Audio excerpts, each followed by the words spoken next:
तहसील police ठाण्याच्या तपासपथकातील अंमलदार नजीर शेख यांना त्यांच्या बातमीदारामार्फत माहिती मिळाली होती की एक इसम 35 वर्षा वयाचा इसम MD विकण्यासाठी येत आहे म्हणून.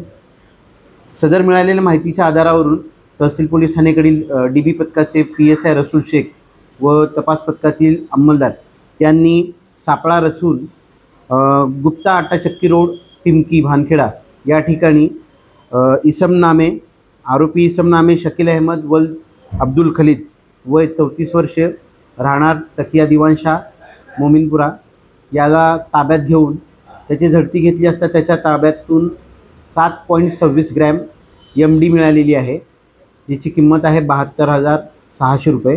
तसेच एक मोबाईल व एक ॲक्टिवा काळ्या रंगाची गाडी असा एकूण 1,52,000 रुपये 600चा मुद्देमाल जप्त करण्यात आलेला आहे. सदर प्रकरणात गुन्हा दाखल करण्यात आलेला असून आरोपीला आज रोजी न्यायालयात हजर करून गुन्ह्याचा पुढील तपास करत आहे.